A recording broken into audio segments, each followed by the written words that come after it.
Floating on cloud nine, basking in the euphoria of marrying the love of my life, I never anticipated the storm brewing on the horizon. The tempest arrived in a deceptively innocent package addressed to my mother-in-law. Curiosity piqued, I eagerly tore it open, only to be confronted with a revelation that would shatter the tranquility of our newlywed bliss. In an instant, the harmony between my husband and me unraveled into a nightmare, orchestrated by forces I had never imagined. But I refused to be ensnared in her web of manipulation. My name is Jessica, and just 6 months ago, I joyously wed my husband, David. Our future shimmered with promise, a canvas awaiting the brushstrokes of cherished memories. Yet fate had other plans, unveiling its cruel twist a mere month after our nuptials. As I tended to our home, embracing my role as a dedicated homemaker, the doorbell's chime shattered the tranquility. A parcel, a harbinger of chaos, bore the name of its sender. My mother-in-law. A parcel from my mother-in-law? Intriguing. There had been no prior mention of any such delivery, and David seemed equally unaware. Piqued by curiosity, I untied the knots, securing the box. Within, an unexpected assortment greeted me, clothing, not the stylish ensembles one might anticipate, but rather a collection bearing the unmistakable signs of age and wear. "What is this?" I stammered, bewildered by the sight before me. "Old clothes," came the curt response. I was dumbfounded by the array of garments, some marred by telltale signs of use, others adorned with holes and frays. Among them, relics of bygone fashion eras lingered, now reduced to gaudy remnants of their former glory. As I grappled with this peculiar offering, the shrill ring of the phone pierced the air, a timely interruption from none other than my mother-in-law. "Oh, Jessica dear, did you get my gift?" No. How can you call that a gift? They're clearly old clothes, and they're hideous. Who could possibly consider this a gift? As I stood there, bewildered by the unexpected situation, my mother-in-law began to explain casually. "You see, those clothes are ones I used to wear a long time ago. I found them while tidying up my closet." But mother-in-law, some of them have holes in them." "Don't worry, dear. I included some new ones I bought recently. Please try them on." Despite my confusion, my mother-in-law chattered away cheerfully. Was this harassment, or was it genuine kindness? Honestly, I couldn't decipher her true intentions. When my husband David came home from work, he immediately noticed the mountain of old clothes. "Did Mom give you a gift? That's nice." It felt more like she was offloading them rather than gifting them. Even so, if my mother-in-law's intentions were kind, I didn't want to seem ungrateful. So I did mention the holes or the poor taste to David. A month later, another package arrived from her. As expected, it was filled entirely with second-hand clothes. This time, the amount was overwhelming, and the designs were even worse than before. "Oh, who would wear these?" I exclaimed in disbelief. I felt bad for my mother-in-law, but this was nothing short of an unwelcome favor. The clothes were just crowding my closet. I should give them away or sell them at a flea market. As I was thinking this, the phone rang. It was my mother-in-law again. "Oh, Jessica, did the clothes arrive?" I gathered some really special pieces this time. Her cheerfulness was almost overbearing. Even so, it would be problematic if she kept sending them regularly. "They're old and not really my style, mother-in-law. I appreciate the gesture, but I don't usually wear such flashy clothes." When I gently declined, her tone suddenly changed, and she became angry. "Excuse me, Jessica. What do you mean by criticizing the clothes I went out of my way to send you?" The correct response is thank you. "No, actually just wear them, Jessica. Sending you all those clothes will surely save you some money, won't it? The next time you come over, make sure you're wearing what I've given you, okay?" With that, my mother-in-law issued her one-sided command and abruptly hung up the phone. I sighed, realizing I'd made her angry. I had never known her to be so forceful with her opinions. That night, I decided to gather my courage and talk to my husband about it. "David, do you have a minute?" "Wait, you got more presents from my mom." "Well, that's what I wanted to talk about." David still thought I was receiving gifts I'd enjoy. When I explained the situation, his eyes widened in surprise. "Second-hand clothes?" "Yes, second-hand clothes, and they're not my style at all. I can't possibly wear them." I told him about my attempt to gently refuse over the phone and how it had upset her. "Can you talk to her, David?" David stayed silent for a while, sensing my distress over the unwanted clothes his mom had sent. I hoped he would come up with a solution to smooth things over between us. "I'll call Mom," David finally said, stepping out onto the balcony with his smartphone. I hoped he could resolve the situation, but when he returned, he said something outrageous.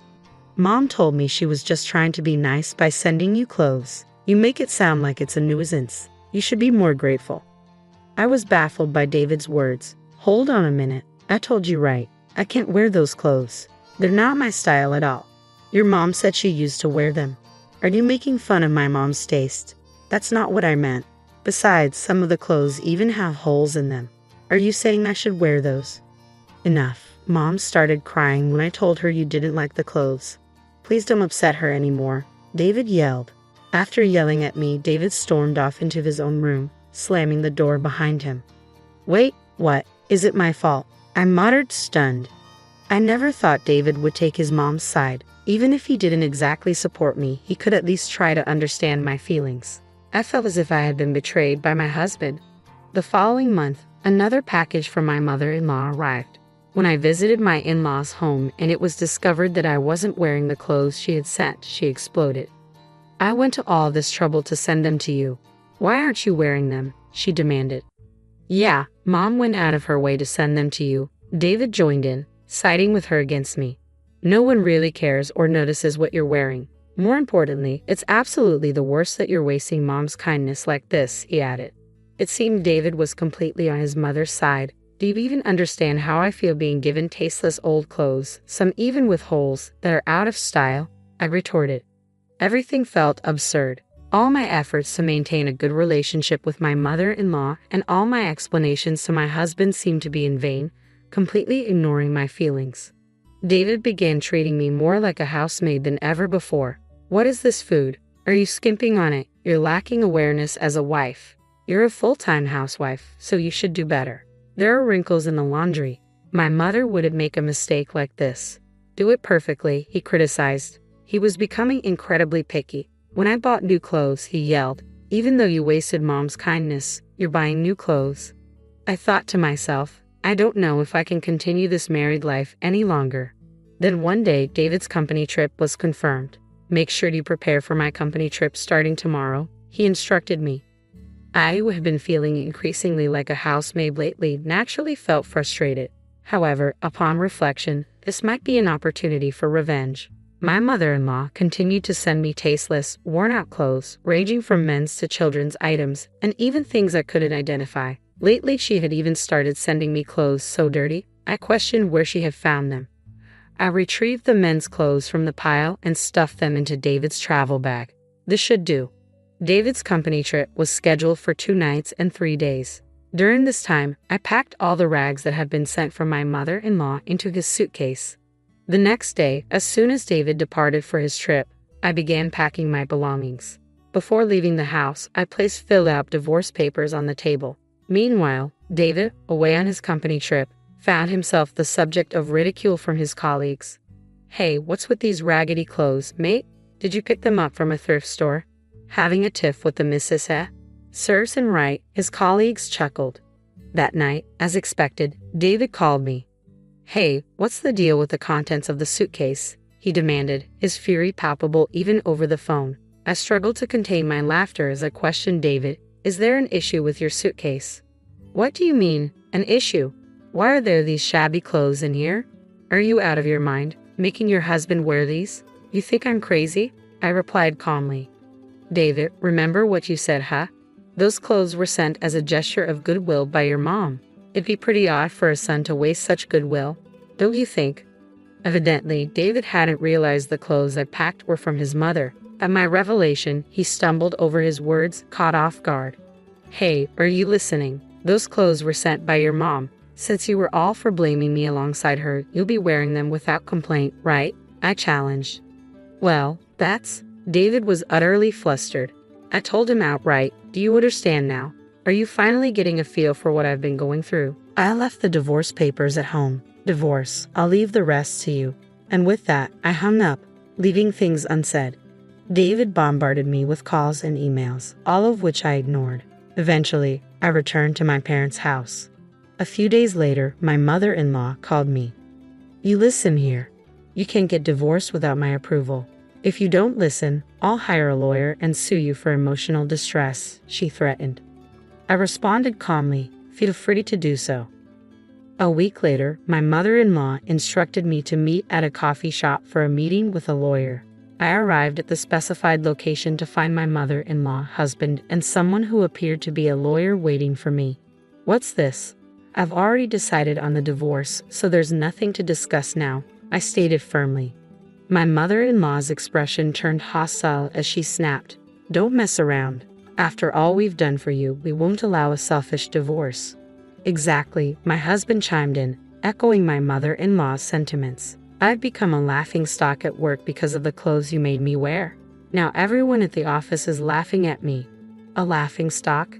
Isn't that essentially mocking your own mother's tastes and clothing choices?" I couldn't help but laugh in front of them. My mother-in-law glared at me, her eyes widening in anger. "What's so amusing?" "You're such a cheeky wife," she snapped, then turned to the lawyer. "Hey, Mr. Lawyer, she can't possibly request a divorce from her position, can she?" I was informed that the wife was the one causing the trouble, the lawyer questioned, looking puzzled. I made it clear, "No, it's the other way around. I've been harassed by my mother-in-law and husband, receiving clothes like garbage every single month." Upon hearing this, the lawyer appeared perplexed. "This is completely different from what I was told." My mother-in-law seemed flustered by the revelation. Growing impatient with their reactions, my husband abruptly stood up. "That's it. I'm divorcing you, you useless wife. I'll demand full emotional distress compensation," he yelled at me. His outburst caught the attention of all the customers in the coffee shop. Seizing the moment, I asked, "So, does this mean I owe emotional distress compensation?" "Wait, who exactly are you talking to?" "Who, the person behind me?" he questioned, puzzled. I kindly clarified that to my puzzled mother-in-law. Just then, a figure from the back of the room emerged before us. David and my mother-in-law were taken aback, their mouths agape with surprise. "It's been a while, Mom." David, the person who appeared, was David's brother Sam. "What, Sam? Why are you here?" David asked. "Why am I here?" "Well, to defend Jessica, of course," Sam replied. "That's right, Sam. David's older brother is a renowned attorney specializing in divorce," I explained. "Wait a minute, Sam. Why?" "I asked you to defend me, and you declined," my mother-in-law said, sounding perplexed. "Of course I declined." Sam's voice rang firm. "Because it's clear to me that Jessica isn't at fault. And after hearing her side of the story, I discovered that you've been using the money I've been sending home every month under the guise of hard times to torment Jessica, haven't you?" That is." My mother-in-law seemed at a loss for words. Indeed, she had been receiving money from Sam every month. While some of it went towards living expenses, she had been using the excess to purchase supper clothes to send to me, all in an effort to torment me. Sam, in a short time, had researched these facts and collected evidence. "At you, David, the verbal abuse you hurled at Jessica earlier. It's all been recorded." Sam pulled out a voice recorder and played back the harsh words David had shouted earlier. Of course, this too will serve as substantial evidence in the divorce proceedings. "Hey, Sam, you're kidding, right? Why would you side with Jessica instead of your own family?" David asked. Sam responded firmly to David's question. "I'm a lawyer. No matter how you look at it, the fault lies with you too. Your lawyer also seems to see that there's no hope of winning. Maybe he should decline to represent you." At Sam's words, David's lawyer nodded in agreement and quietly left the cafe. "So, you two will be the ones paying the alimony, and Mom, I won't be sending any more money. Understand?" With those words, Sam exited the cafe and I followed him. Thank you, Sam, for helping me even though you're busy," I said, bowing my head. Sam responded with a warm smile. "No worries. I just can't stand injustice, Leonard," he replied. "I'm really grateful for your help this time. Thank you so much." I expressed my gratitude. And thanks to Sam, I was able to divorce peacefully. Of course, I received substantial alimony from my mother-in-law and David. Since the divorce, I haven't heard from my mother-in-law or David, and I've been enjoying the peaceful life. Although parting ways with Sam, who had been so supportive during the ordeal, left me feeling a bit melancholic, I knew I needed to move on swiftly and carve out my own path. I resolved to live my life to the fullest, one that David and my mother-in-law could only dream of envying. With that promise etched in my heart, I embarked on my new journey. We're not your family. Leave and go back home. On our road trip with my husband, Joseph, and his parents, we pulled over at a rest stop. Stepping out of the RV, Joseph surprised me with these hurtful words. What? Wait, what did you say? It felt like he was someone else entirely, not the caring husband I knew. Seeing my shocked expression, the three of them smirked, and Joseph started driving the RV away. I couldn't believe it. They wouldn't leave me stranded out here. In a panic, I dialed a number, hoping for help, but my mother-in-law's response left me speechless. Did you really think you were coming with us? How audacious. Please don't make a scene and come back. I was excited about our trip. Sorry, but we can't turn back on the highway. And remember, you're not really family, you're just my son's wife. It's time you understood that. We're going to enjoy ourselves without you. As the call abruptly ended, the RV shrank into the distance until it vanished from sight, leaving me stunned. The words, "You're not really part of our family," stabbed deep into my heart, causing intense pain. It was awful. They had me do all the preparations, only to hit me with this. Bitterness and heartache overwhelmed me. Helpless, I had to call a taxi and head back home. I'm Allison, 31 years old, married to Joseph, who's the same age. We got married 2 years ago, and Joseph bought us a house when I didn't want to live with his parents. It's close to their place, but I prefer it to living with them. Still, they're quite demanding, always asking me to run errands or clean up after them. It can feel like harassment sometimes. But Joseph always apologizes for their behavior. I try to endure it. His parents care a lot about what others think, so they treat me well in public. I have to be careful not to say anything negative about them. But deep down, I've always hoped to understand them better someday. But being abandoned by my husband left me reeling, and it took me a while to recover. The idea of going camping came up a week ago when we visited his parents on our day off. While cleaning the storage room, I stumbled upon a lantern. "Do you guys go camping?" I asked. "Huh? What do you mean?" My husband's parents seemed surprised. "Oh, that. We bought it just in case of a power outage. We forgot we had it." "I see. My dad loves camping, and I used to go with him a lot. So I wondered if you guys were into it too." When I mentioned my dad's enthusiasm for camping and his RV, my husband's eyes lit up. "That sounds great. I've always wanted to try it. Let's go on our first family camping trip next week for a night and 2 days. Allison, can you rent an RV? My dad loves his RV and takes good care of it, so I'm not sure if he'll lend it to us." "You'll have to convince him." When I hesitated, my husband pleaded. "It's our first time camping and we don't know what we need. It would be safer to borrow your dad's RV. Plus, I really want to make my parents happy with a fun camping adventure. Please, Allison." With him asking so earnestly, I couldn't refuse. I went straight to my dad's place and laid out the situation. To my surprise, he was all for it. "Really? That's wonderful. I thought you might hesitate, considering how meticulously you care for it.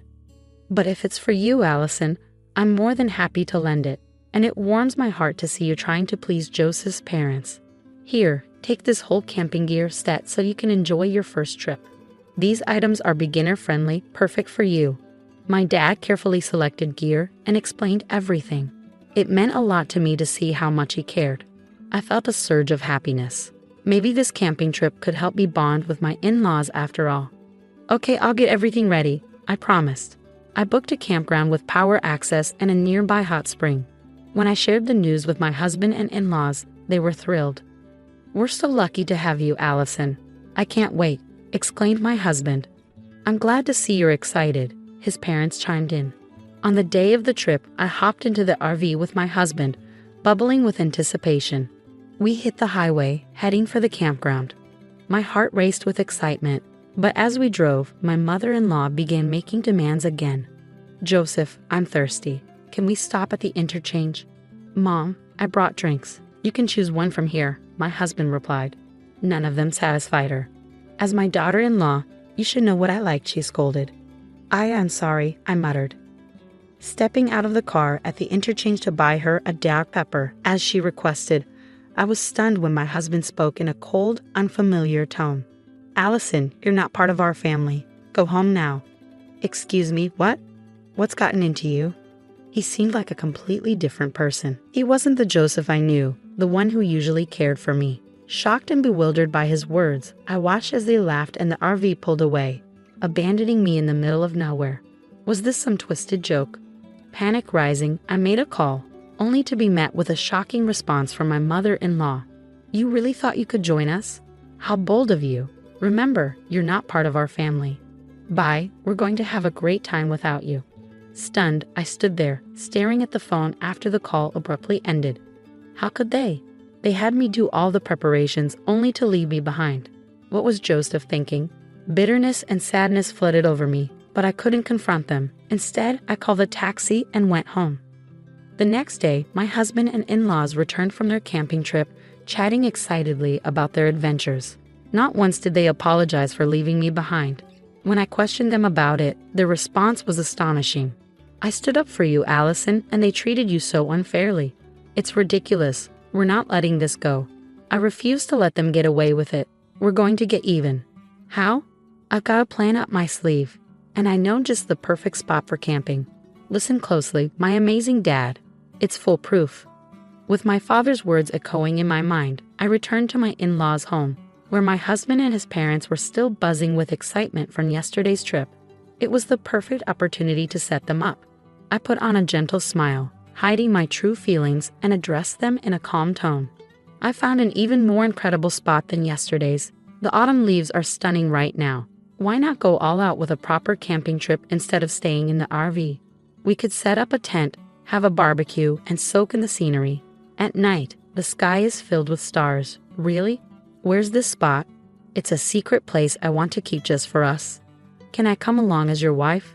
That sounds fantastic. It'll be a blast. Since it's a secluded area, I'll drive. I'll play my part as your wife and as my in-law's daughter-in-law. Can I join you guys? As expected, my husband and his parents were thrilled and agreed to let me join them. The following weekend, we decided to go camping again. True to form, they left all the preparation to me, and their nagging about discipline only intensified each day. I held on to my secret plan, meticulously arranging my revenge, and the day of our trip finally arrived. I borrowed an RV from my father, drove to a secluded campsite, and my husband and in-laws were thrilled. Wow, it feels like our own private getaway. They eagerly scoped out the surroundings, thrilled by the new setting. Let's take a walk and soak in the scenery, I suggested. Sounds good. Enjoy your walk. Come on, let's go. I ushered them off with a smile, then turned my attention to setting up. About 30 minutes later, my husband called in a panic. We're lost. I can't find your dad's RV. I'm heading back home with it. What? What do you mean? Don't worry. I left you with the essentials for a real camping experience. It was part of the plan my father had come up with. He thought it would be good for them to try some rugged camping, like being on a deserted island instead of a cushy campground with electricity and nearby hotels. You should set up your tent soon and gather wood for a fire. I know you don't have a lighter, so you'll have to start the fire the old-fashioned way. I left a pot so you can at least cook some rice. You left us behind. You were the ones who said I wasn't part of the family and shouldn't come camping with you. So I dropped you off at the campsite and sadly went home. Isn't that what you wanted? My husband was momentarily speechless, struck by my reasoning. Enjoy your camping trip with just your precious family, I retorted before almost ending the call. But my husband, consumed by rage, erupted into a tirade. Don't be ridiculous. Come back now, or I'll divorce you. Fine, let's get divorced. You'll regret it when you're stranded on the highway and find my father's beloved RV trashed. I've had enough of living with your disrespectful parents. And you'll be the one regretting it, you fool. I snapped back, feeling utterly repulsed by his behavior as he abruptly hung up. I was nearby, but I had no desire to go pick them up. Later, my husband called again. His tone drastically changed, his voice trembling with confusion. I can't figure out how to set up the tent. It's raining and my parents are getting mad. And it's getting cold. What do I do? Already regretting it because it's cold. That was fast. Why not search for tent setup tutorials on YouTube? Forget about the tent. My dad yanked it too hard and tore it apart. Allison, you've had your fun. Now get yourself together and come pick us up. I'm not coming. If you walk for about an hour, you'll hit a main road. If you're not camping, then come down here with your stuff. What? Just because I'm asking nicely doesn't mean you can act all high and mighty. Realizing this was my husband's true colors, my feelings for him had cooled completely. All I could do was sigh, forget it. I'm going to ditch all this useless stuff. Just wait till we get home. That's private property. Dumping anything here is illegal, and you'll get sued for it.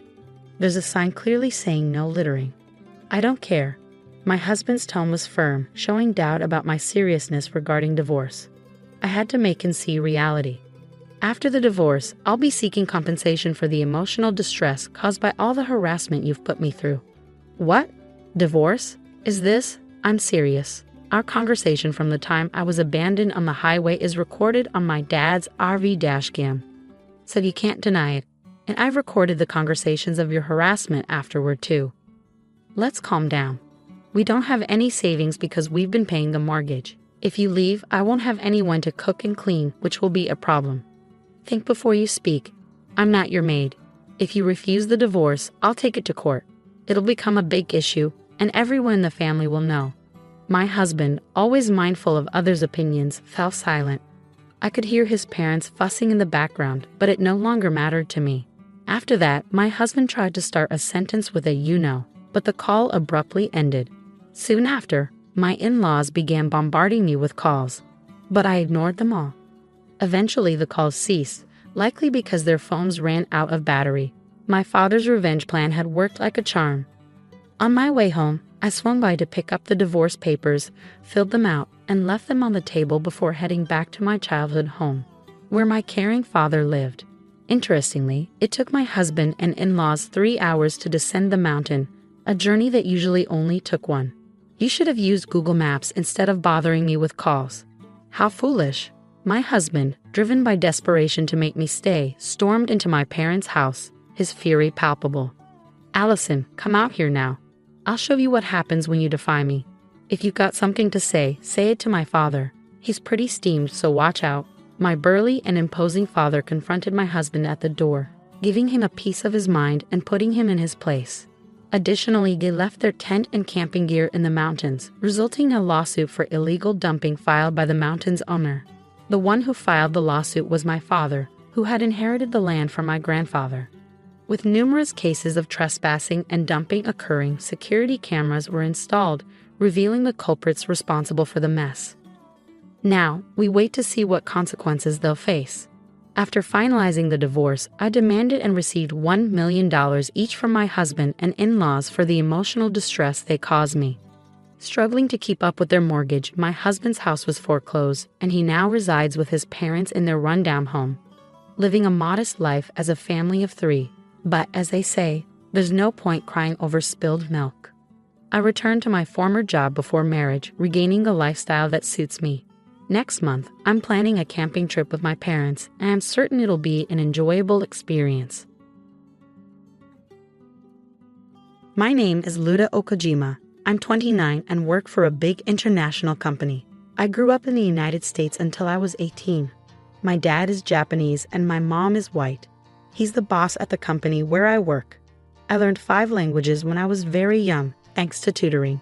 Now I'm in charge of the company's operations in Japan, all thanks to my dad's support and the education he gave me. I followed my mom's beliefs and agreed to an arranged marriage. My husband, Akinari, is 6 years older than me. Love wasn't what brought us together. As we started living together, I noticed things that bothered him. The laundry needs washing. We only talk about basic stuff because of our situation. I've been swamped with work emails this week, sorry. That's not an excuse, Han. Lots of wives work and still manage their homes. He was firm about our roles. I work hard, but living together is new to me. I was doing my best to adapt. You're just standing there drinking coffee. How does that help? Drinking coffee helps me wake up and get ready for the day. It's my routine. Mind your own business. Akinari has always been like this since we got married. Maybe he doesn't really love me. He often reminds me that I was homeschooled, so I should be good at housework. Okay, yes, I can handle the housework. You knew that from the beginning. You're so focused on yourself, even though you didn't have a proper education. This household functions because of me. Remember that. We lived in a 4-bedroom house. It was Akinari's dream to own a home, so we took out a loan and got approved. It wasn't something I cared much about, but he made it seem like a manly achievement I wouldn't understand. We never really talked much about our jobs. Education isn't everything, I said simply. Are you testing me? You're belittling my education. According to you, the husband should be the main provider, and the wife should silently follow. Plus, you have a strong accent. People can barely understand you here. We're in Japan, he criticized me for everything. I grew up in the US, so my Japanese won't sound perfect. My mom helped me with pronunciation, but I speak 5 languages. I won't sound like a native Japanese because I'm not. He didn't know this, so he assumed I was unintelligent. I'm going to do the laundry. I'm off today, and Akinari will be leaving for work soon.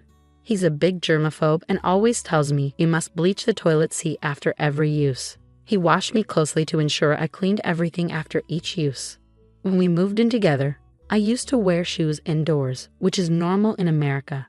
Are you white or Japanese? Stop being gross like everyone in America. Take off your shoes, he snapped. In my mind, I thought, I am white. Half white. He was obsessed with cleanliness, always armed with hand sanitizer wipes and disinfectant. At home, he made me feel like I was the messiest person alive. Sorry for the germs, I'd say, wiping things down daily. Honestly, it got annoying. As I loaded the washer, I thought I heard him call, so I went to see what he needed. Did you call me? He snapped back. I did, but you took forever to come. You're just testing my patience. I couldn't hear you. I was doing laundry, and the machine is loud. I explained honestly. You couldn't hear over the washer? Are you deaf? You're pathetic. That's why people without degrees never achieve anything. My husband loved reminding me of my background. I couldn't finish my degree in the US because my father changed jobs. When we moved to Japan, I had to get a degree to work. I passed the entrance exam at a community college known for failures and dropouts. My husband graduated from the University of Tokyo. Coming from America, I didn't realize how prestigious that was until after we got married. But to me, a person's value goes beyond their degree. Is it really such a big deal that I graduated from a community college? What about all the other people in Japan who did too? Do you think less of them as well? I started questioning his values. What's the problem with being a community college graduate? There are many talented people in the world, no matter where they studied. In my company, there are even some who only finished high school, and they're doing great. I don't understand why he's so focused on appearances. In Japan, education is important, but doesn't everyone deserve respect regardless of their education level? I'm sorry, I didn't realize. Oh, so you went to the University of Tokyo, right? Isn't that like the top-notch education? The University of Tokyo? Ha, it's impressive. It's almost funny because you don't even grasp how amazing it is. I'm embarrassed I married someone not as smart as me. If it wasn't for our moms knowing each other, I wouldn't have gone through with this marriage. You don't deserve someone like me. He often talks about himself and points out what I lack compared to him. He enjoys making me feel inferior. In my opinion, people like him shouldn't be the most successful at their jobs.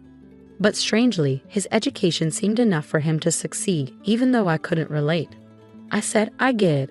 Someone like me doesn't deserve someone as smart as you. Whatever. Just listen to me. I went to the University of Tokyo, so I'll guide you. Just don't try to do things on your own. He's got a big ego and always wants to be in charge. I can't even slightly disagree with him because he always has to have the final word.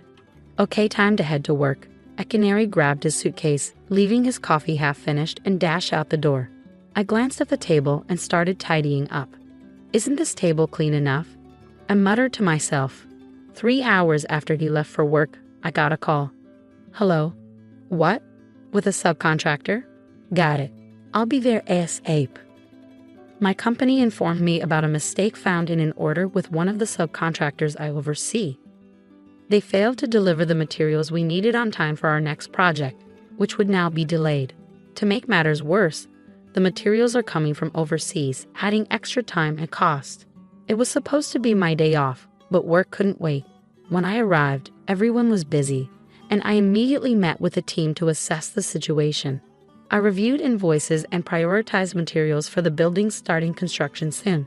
I managed a plan for the construction to start next week, but I knew the issue wasn't resolved yet. If the additional materials didn't arrive on time, it would affect future projects too. Normally, the subcontractor would handle such issues, but this time it fell on me. After a tiring day, I finally returned home from work, expecting a relaxing day off. I collapsed into bed and quickly fell asleep. Luda, Luda. I heard my name and stirred awake. I'm sorry, I must have dozed off, I said, though I wasn't truly apologetic. Still, Akinari was quick to judge. You're so privileged. You have a day off and can't even cook dinner for your husband. Instead, you sleep. He was already starting with the criticism, even though I had just woken up. I'm sorry, I had to go to work. There was an urgent situation, I explained, but he retorted, what kind of company calls its employees on their day off? I had a tough day too, you know. He always wanted his problems to take precedence. Perhaps he couldn't handle the idea of his wife being a better employee. It might have been his ego stemming from his prestigious alma mater, the University of Tokyo. Knowing his patterns by now, I tuned him out. Wait, it's 8 o'clock. I glanced at the clock and gasped. I've been asleep for 5 hours since I got home from work. The laundry I started this morning is still in the washer, and I haven't even made dinner. Suddenly, all the tasks I needed to do hit me at once. What are you waiting for? Make dinner first, then clean the tub. After that, do the laundry and the rest of the cleaning. There was a piece of your hair on the floor. It's filthy. His anger hadn't subsided, especially since I had fallen asleep. He never lifted a finger to help around the house since we got married, and he wasn't about to start now. He dictated my tasks and strolled into the living room. I hurried out of bed, washed my face, and started cooking dinner. Just as dinner was almost ready, Akinari's phone rang. It's me. It's happening again. Just stay quiet for now. Don't say a word. If they find out, we could be sued, and I'll bear the brunt of it. Be careful, he said, then abruptly ended the call. Who was that? Work? Did you mention something about being sued? Is there something going on? I already had a sense that something was going on after overhearing his conversation, but he refused to acknowledge it. Please just relax. It's not your concern. Besides, even if there was an issue, your small mind wouldn't be able to handle it, he retorted, hitting me with an unexpected insult. I seethed with anger but focused on getting through dinner without responding. I'm heading to the office, he suddenly declared, swiftly grabbing his phone and wallet. Before I could question him, he was out the door. I noticed he'd left his suitcase behind, and a file protruded from it. What's this? As I examined the file, labeled Okadera Mountain Resort Hotel Construction Plan Details, shock shot through me. I quickly snapped a photo with my phone as evidence before carefully returning everything to its place. By the time Akinari returned just before midnight, I was seething. I heard him announce his arrival and head toward the living room. Welcome back, I greeted him. I need dinner first, he demanded. I simply replied, I didn't make any. What? What did you say? You didn't cook? He raised his voice. Yes, I had something more important to attend to, I retorted. You're making excuses again. How much incompetence can one tolerate? That's why I can't stand you, with your community college background. I don't even care if we get a divorce at this point, he declared, his tone deadly serious. He was a staunch believer in patriarchal control, always insisting on having his way. I finally reached my breaking point and snapped back, fine, let's get a divorce. He was taken aback by my response. Divorce? What? He asked, bewildered. I pressed on. You've been belittling me, making me feel unintelligent, but that's far from the truth. My words struck a nerve, leaving him puzzled. What do you mean? He questioned. I haven't mentioned it because I don't care about school. But I actually attended Harvard University, I revealed. Harvard? Do you even know what Harvard is? His shock was evident. Oh, didn't your mother tell you? I was born and raised in the US. I lived there until I was 18, I explained. You? What? Are you serious? Akinari looked pained. His ego took a hit.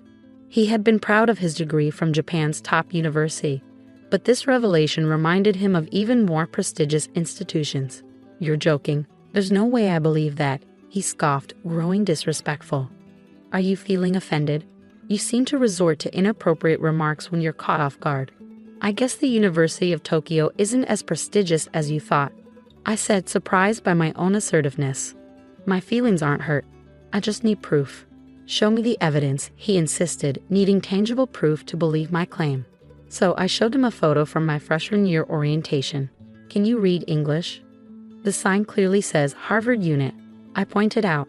Don't mock me. I can read that, he retorted, scrutinizing the photo himself. Do you believe me now? Why did you hide this from me? If I had known, I wouldn't have married you, he remarked, his ego clearly wounded. Was it necessary to feel superior to your wife? I challenged. And no, my mom never mentioned it. And what do you mean you didn't care? It's like you weren't interested in me at all, he deflected, playing the victim. Isn't it wrong to judge people based on their education? Despite appearances, I can speak 5 languages: English, Japanese, Spanish, French, and Portuguese. How many can you speak? Being a University of Tokyo graduate, what does intelligence mean to you? What's so impressive about your alma mater? I taunted, watching him squirm. 5 languages, really? Then why did you attend that community college? It's like you did it to deceive me, and don't even try. My superiority stems from attending the University of Tokyo, he stubbornly asserted. Clearly, his alma mater held immense significance and prestige in his eyes. I pressed on, sensing his frustration. Judging people solely based on their educational background is narrow-minded. True value lies in someone's ability to excel regardless of where they studied. That's why I hold a high position in my company, I stated, watching him struggle to process my words. Until now, he had always believed himself to be superior to me. It seemed this revelation shifted his perspective. Never mind, I need to discuss something more urgent, I interjected, steering the conversation back to the main issue. While I knew it was leading towards discussing divorce plans, there was another matter I had to address first. Akinari was taken aback, wondering what else I had to say. Handing him the file I had found earlier, I demanded, "Explain what this is." Before he could respond, I continued, "This is the detailed plan for the Okadera Mountain Resort Hotel construction project. I know it's a significant project you're working on. How did you?" he began, but I cut him off. "I saw it sticking out of your bag, so I looked. You went through my private work files? Do you realize how serious this is? If this information were to fall into the wrong hands," he started, his voice rising in alarm. "What are you afraid of? Being sued by my company and having the truth exposed? Is that what would happen if this ever got into the wrong hands?" I challenged. Akinari was left speechless, his eyes wide with shock. "We've both been distant from each other. That document is a joint construction project agreement and contract between my company and yours. See where it says cooperating company and XS company. XS company is mine and I'm the vice president," I revealed with a smile. His mouth fell open, a bead of sweat trickling down his face. He began to panic and feigned examining the document. "No, that can't be right.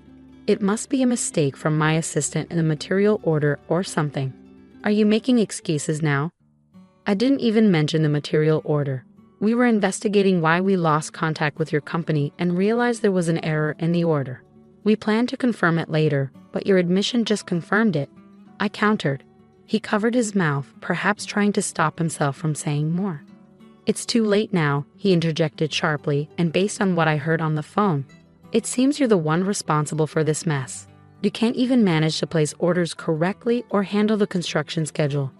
It's clear that a University of Tokyo graduate doesn't live up to the hype. Or do you still believe you're so brilliant?" He continued, cutting me off before I could respond.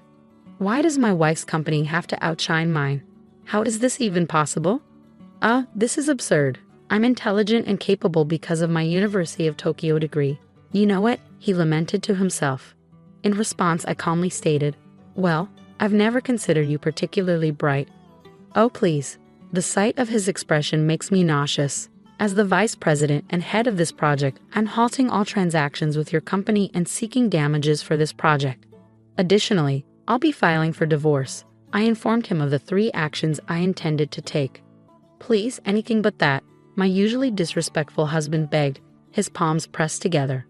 "What do you mean anything but that? You mean all 3 actions. All of them. My entire life will crumble at once," he pleaded. "Yes, all of them. It seems it's not just one issue now, is it?"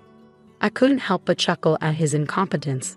This time, as he watched me laugh at him, he felt a deep sense of shame.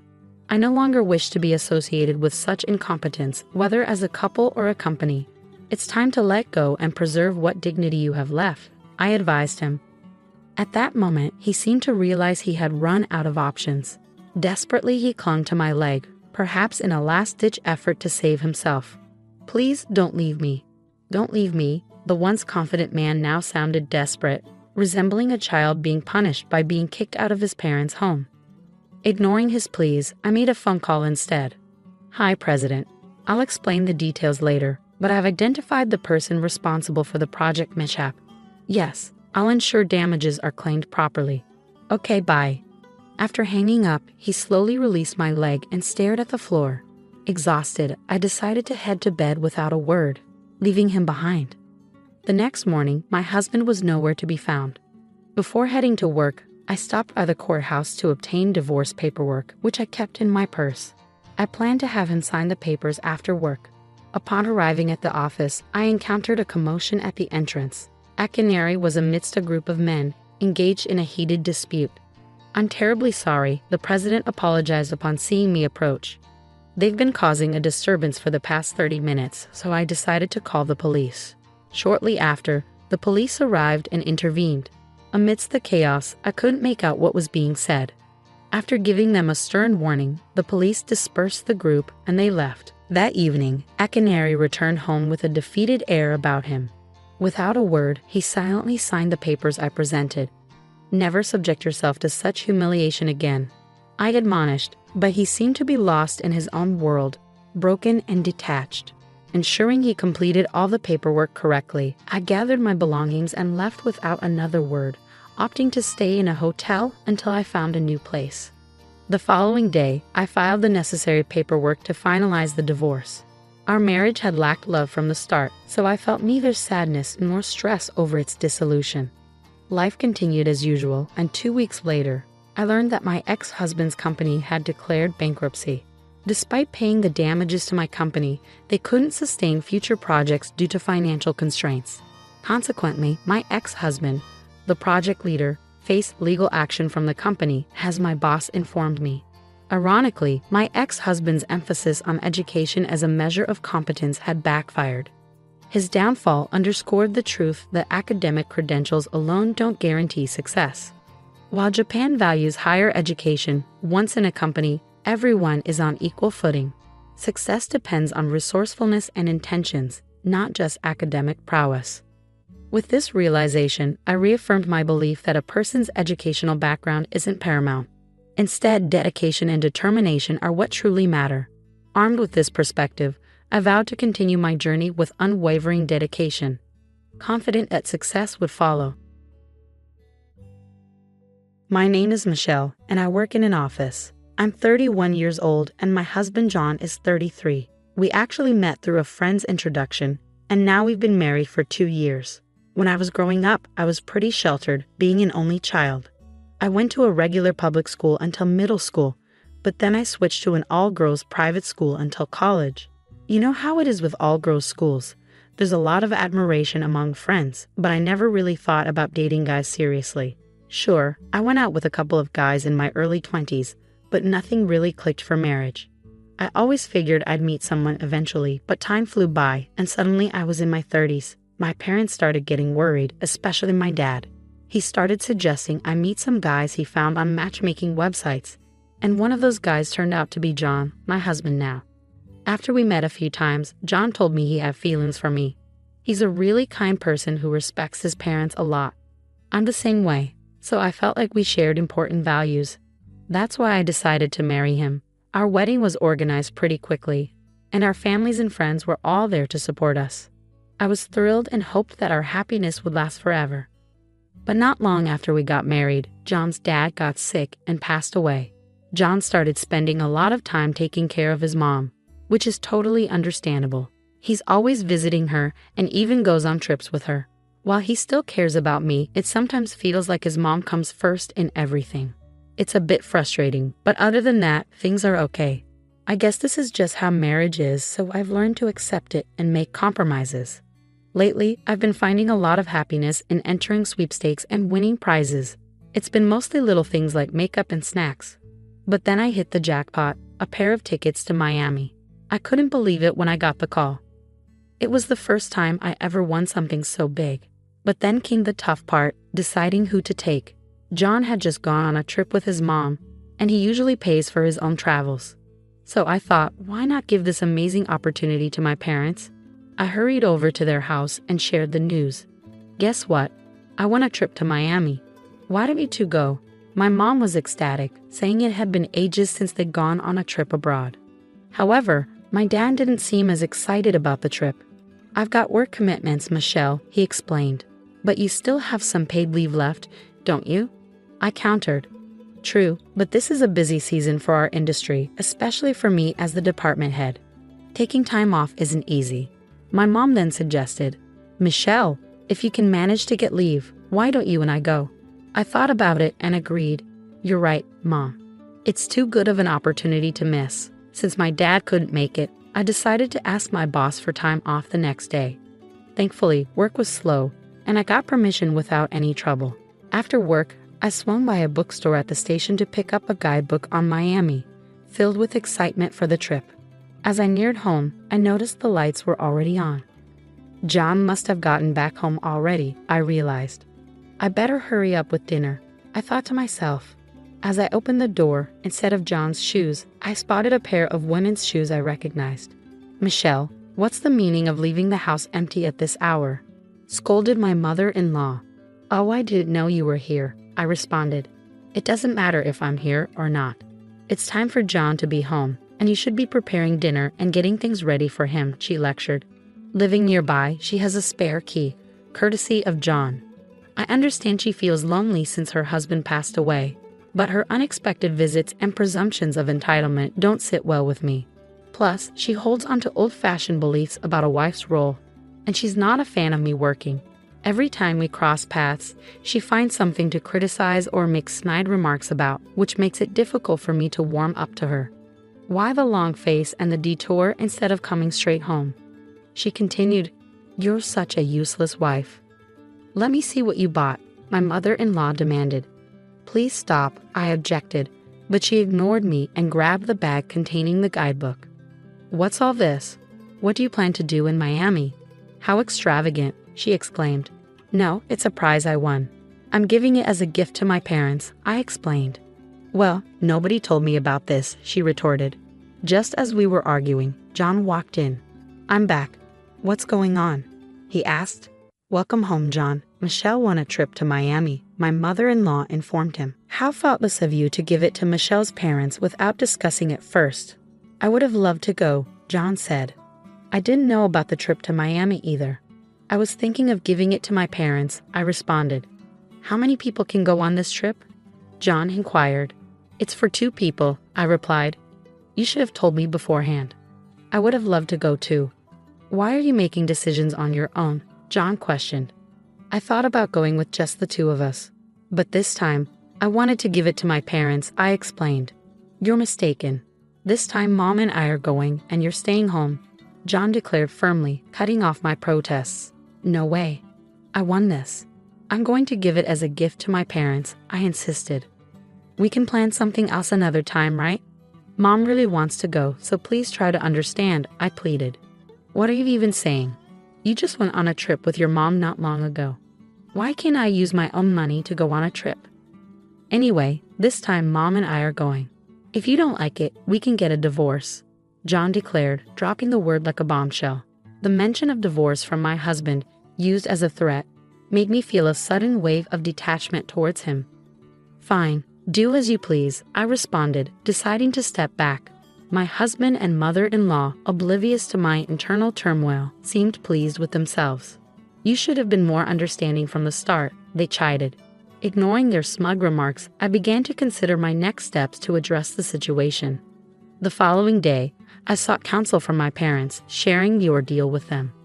My mom, who had been excited about the trip, seemed disappointed, but she understood the situation. I understand. If that's how it is, we can't help it. It's better to avoid any tension between you two, so don't worry, she reassured me. Feeling guilty about letting her down, I decided to make things right. During my lunch break, I called the airline and requested to change the trip to Miami to include my husband and mother-in-law instead. However, the operator explained that once the reservation is made, changes aren't allowed, and the tickets are only valid for the winner. This was clearly stated in the documents they sent me. Realizing my mistake, I told the operator I would decline the prize. I chose not to tell my husband and the others about this and decided that if they really wanted to go, they could purchase tickets themselves. That evening, when my husband came home from work, he brought up the trip. "Hey Michelle, did you call the airline? Did you tell them we're going to Miami with Mom?" he asked. I made the call and handed over the winning documents and tickets to my husband. "Here, take a look at these. All the details are in there. It's important to read them," I urged. Knowing he probably wouldn't bother reading them, I handed them over anyway. True to form, he just glanced at them and set them on his shelf. "Try to see this as a kind gesture for your mom," I suggested. "Sure, I'm more than happy to stay home. I can't wait to see their reactions," he agreed. On the day of the trip, John seemed unusually tense, as if something was weighing heavily on him. As the departure day arrived, John and his mother encountered delays at the airport. "What's going on? Can you explain this?" he demanded, looking at me with confusion and frustration. As we've explained, these tickets are non-transferable, and if the winner isn't present, they become invalid. This is clearly outlined in our policy. Anyone else attempting to use them would need to pay the full fare. The airline representative reiterated. John and his mother had already splurged on luxury hotels, stretching their budget thin. Then, at the airport ticket counter, they encountered yet another setback. "I'm terribly sorry, but there seems to be an issue. Could you please try using a different payment method?" the attendant requested. "That's impossible. This card has been working perfectly fine. Why is this happening now?" John exclaimed in frustration. "I'm afraid we can't diagnose the problem here. You may want to contact your card issuer for assistance," the attendant advised. With no other option, John had to resort to using another credit card and then reach out to me. "Hey, what's happening? The tickets you gave us aren't usable, and now my credit card's been declined," he explained over the phone. "Did you bother reading the fine print on the ticket? It clearly states they're invalid if the winner isn't present. And as for your credit card issue, that's news to me," I retorted. "Not your card," John clarified. "Well, I've reported my card lost. I couldn't find it in my wallet, so I suspected you might have taken it. Thankfully, it hasn't been misused," I explained. "That's not amusing. You won't get away with this when we're back," John threatened. "That's entirely your own doing. What you did amounts to theft," I countered. "You know what, woman? I'm divorcing you.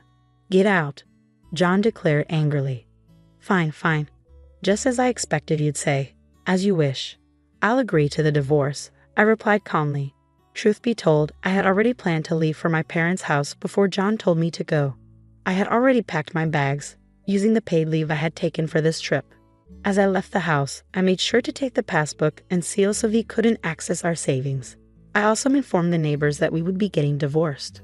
Upon reviewing our savings for potential division in the event of a divorce, I discovered that the funds had been depleted multiple times. I had no recollection of making these withdrawals, indicating that John was responsible. Further investigation, comparing the withdrawal dates with my daily blog entries, revealed that the money was withdrawn during the period when John and my mother-in-law were on vacation. I confided in my parents about John's proposition for divorce, his unauthorized use of my credit card, and his utilization of our joint savings for the trip with my mother-in-law. As I recounted the situation, my parents' expressions shifted from concern to sternness. "I can't believe John would stoop to such deceit. I'm deeply sorry. It's my fault for arranging your marriage," my dad apologized, bowing his head in shame. His anger towards John was evident. "This falls on my shoulders. Leave it to me," he assured me, taking responsibility. In reality, my dad held a high-ranking position at the parent company of John's employer and occasionally conducted audits. Despite another colleague being originally assigned, my dad rearranged his schedule at short notice to personally audit John's company. During the audit, he invited John's superior, an executive at the subsidiary, for a meal. Given the hierarchical structure, John's superior was visibly anxious, attempting to curry favor with my dad while struggling with nerves. During the meal, my dad took the opportunity to inform John's superior about my situation. In fact, my daughter is going through a divorce. It appears that the main issues stemmed from her husband's excessive dependence on his mother. If it were just that, I might have advised her to persevere, but it seems he also misused my daughter's credit card and depleted her savings without her consent. Under such circumstances, I couldn't in good conscience recommend reconciliation. By the way, your subordinate, or rather, former son-in-law, I suppose, is John. How has his performance been lately? My dad inquired. It's a busy time, but I haven't seen him much around the office, John's superior responded. Upon learning about my impending divorce from my dad, John's superior sensed trouble and decided to look into the matter further. John, being the son-in-law of the parent company's director, was well known within the company and received some preferential treatment. However, a closer examination might reveal more about his conduct. I'll arrange for a lawyer recommended by my dad to handle the divorce proceedings. You'll receive written confirmation soon, covering matters like alimony and property division, I informed John. John assured me that he wouldn't let things slide, but it seemed that neither he nor his mother would have an easy time upon their return from Miami.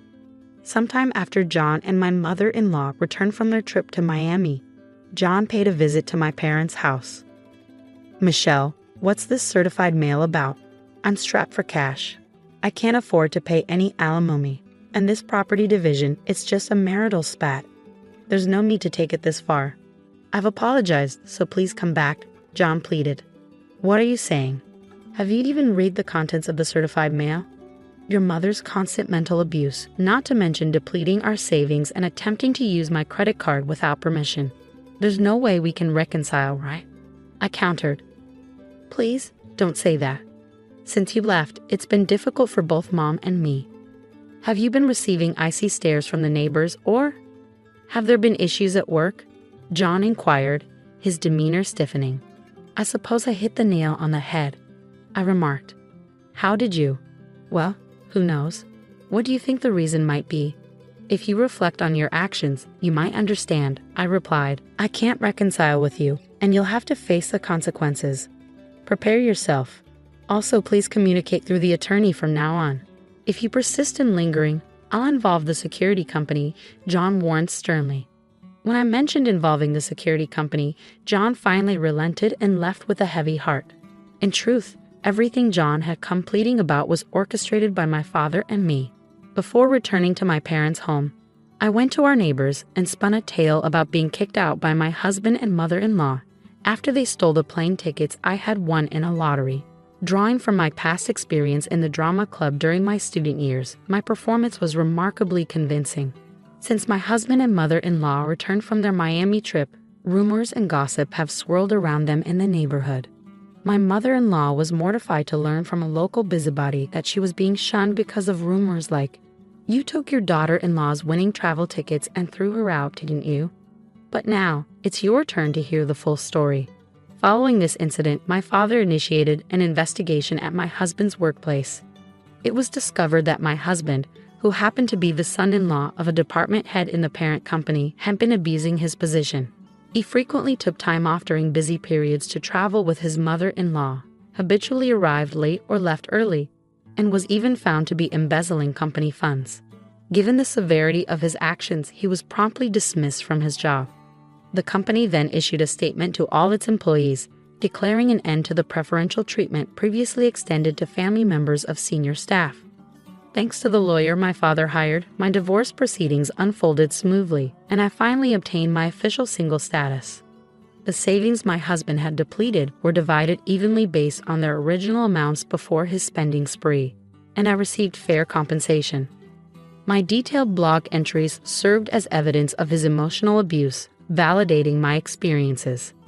Feeling liberated after getting justice against my husband and mother-in-law, I didn't want to hoard the compensation from the divorce.